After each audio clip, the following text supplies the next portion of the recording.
বিসমিল্লাহির রহমানির রহিম। আসসালামু আলাইকুম বন্ধুরা। প্রথমে আমি এখানে একটা পুরনো মেসকি নিছি। মেসকিটার উপর পাটটা আমি প্রথমে কেটে নিচ্ছি। এরপর আমি লম্বা করে মাঝখান দিয়ে একটা ভাঁজ দিলাম, এরপর আরও একটা ভাঁজ দিছি। টোটাল আমি এখানে কিন্তু 8 ভাঁজ করছি। তো এরপর আমি একটা পুরনো পায়জামা নিলাম, পায়জামাটার রাবার অংশটা কেটে নিলাম, এরপর মাঝখান দিয়ে আর নিচের সাইডটাও কেটে নিছি। কেটে কাপড়গুলোকে আমি সমান করে নিছি। নেওয়ার পরে এখন আমি মেসকির যে ভাঁজের কাপড় দিছি ওই কাপড়গুলোর উপরে আমি এই কাপড়টাকে বসিয়ে দিলাম, ঠিক আছে। সমান করে বসালাম।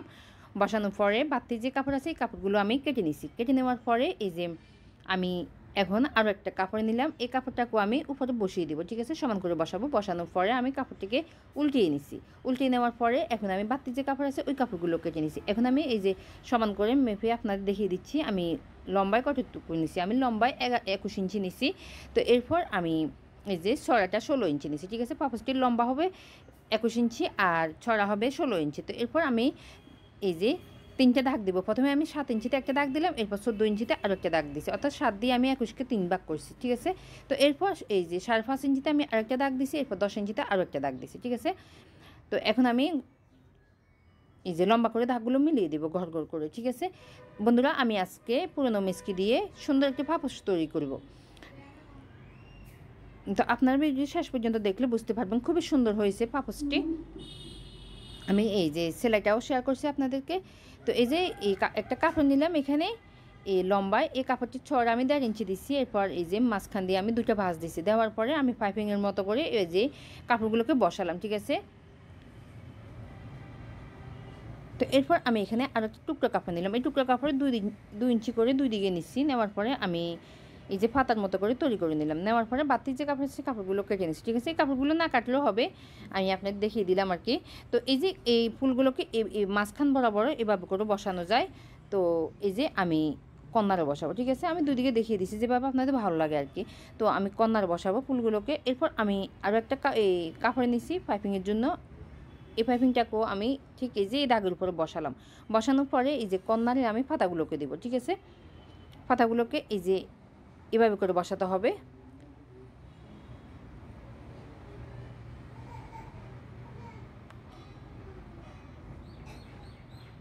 তো বন্ধুরা, আপনার যদি এরকম পুরনো জামা মেসকি থাকে তাহলে আপনারা খুবই সুন্দর সুন্দর পাপোশ এরকম তৈরি করতে পারবেন ফেলে না দিয়ে কাপড়গুলোকে।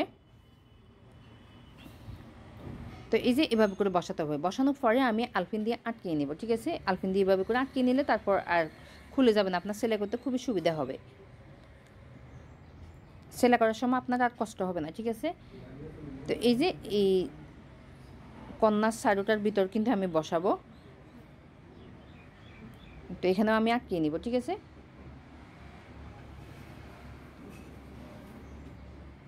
এখন আমি এই যে এই পাশে বসাবো পাতাগুলোকে।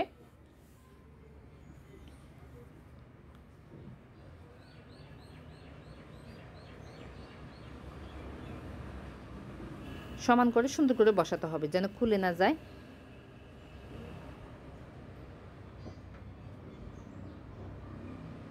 তো এরপর এই যে আলপিন আটকিয়ে নিলাম।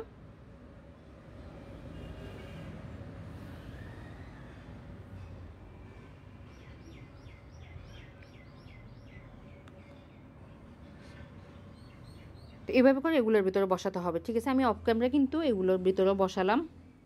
তো এরপর এই যে উল্টো সাইডটাও দেখিয়ে দিচ্ছি। এখন আমি সেলাই করব। তো এই যে সেলাই করার জন্য চলে আসলাম। এখন আমি খুলে নিব, ঠিক আছে। পাপোশটাকে প্রথমে খুলে নিব।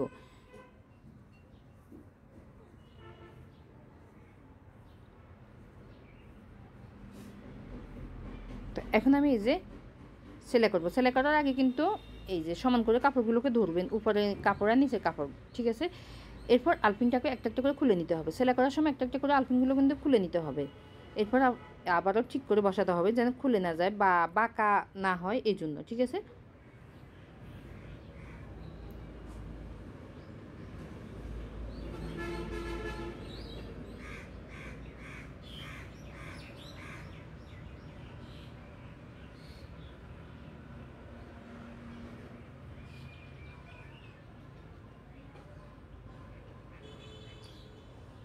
তো বাতি যে সুতো আছে এটা কেটে নিলাম। কেটে নেওয়ার পরে এই পাশেও কিন্তু আমি সেলাই করে দিব, ঠিক আছে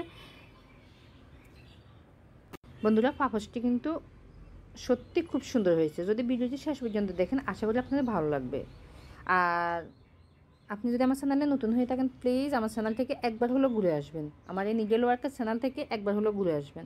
আমার চ্যানেলে অনেক ধরনের কাটিংয়ের ভিডিও আছে, আশা করি আপনাদের ভালো লাগবে। আর যদি ভালো লাগে থাকে আমার ভিডিওগুলো তাহলে একটা লাইক দিবেন ভিডিওতে, আর আমার চ্যানেলটি সাবস্ক্রাইব করবেন, সাবস্ক্রাইব করে পাশে থাকা বেল বাটনটি ক্লিক করে অল দিয়ে রাখবেন, যেন আমি আরও নতুন নতুন ভিডিও আপলোড করার সাথে সাথে সবার আগে আপনার কাছে নোটিফিকেশান চলে যায়। আর যারা আমার চ্যানেলটি আগে সাবস্ক্রাইব করছেন তাদেরকে কিন্তু অসংখ্য অসংখ্য ধন্যবাদ বন্ধুরা, আমাকে সাপোর্ট করার জন্য, আমার পাশে থাকার জন্য, আমার ভিডিওগুলো সবসময় আপনারা দেখার জন্য। আসলে আপনাদের সাপোর্ট পেলে কিন্তু আমরা আরও ছোট্ট চ্যানেলটাকে বড় করতে পারবো।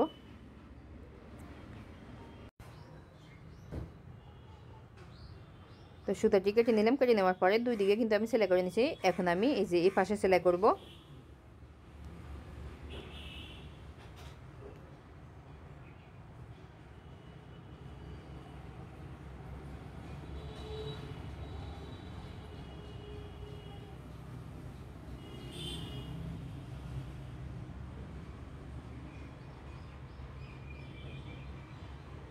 তো সেলাই করার সময় অবশ্যই আলপিনগুলোকে একটা একটা করে খুলে নেবেন, খুলে নিয়ে তারপর আবার সমান করে বসাবেন, তারপর সেলাই করবেন।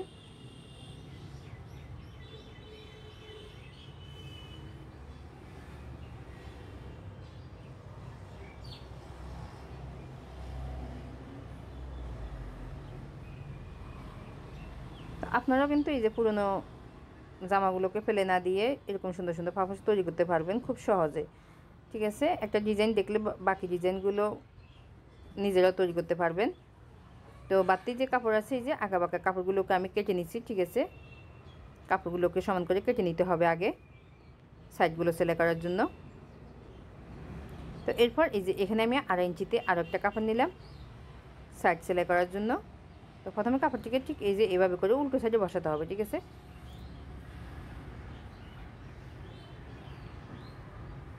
এরপর বাতি যে কাপড় আছে কাপড়টা কেটে নিলাম। কেটে নেওয়ার পরে এখন আমি সোজা সাইডে পাইপিং কাপড়টিকে নিয়ে আসলাম, এরপর একটা ভাঁজ দিয়ে সেলাই করে নিচ্ছি।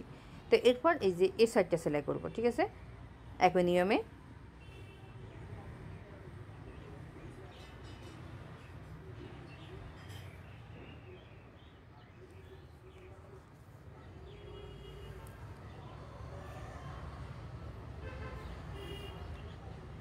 তো এরপর এই যে বাকি যে দুই পাশ আছে এই দুই পাশ সেলাই করব। প্রথমে আমি এই যে পাইপিংয়ের কাপড়টাকে একটা ভাঁজ দিলাম। ঠিক আছে, ভাঁজ দিয়ে তারপর এই যে সেলাই করে নিচ্ছি, এভাবে করে একটা ভাঁজ দিতে হবে। তো এরপর এই যে একটা ভাঁজ দিয়ে উপরে আবারও পাইপিংয়ের মতো করে সেলাই করে নিচ্ছি।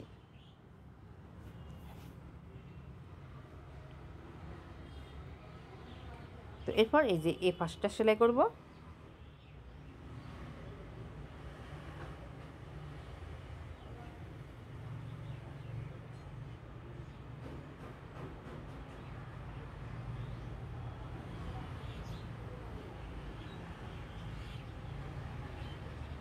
তো এই যে তৈরি হয়ে গেল আমার খুব সুন্দর একটি পাপোশ।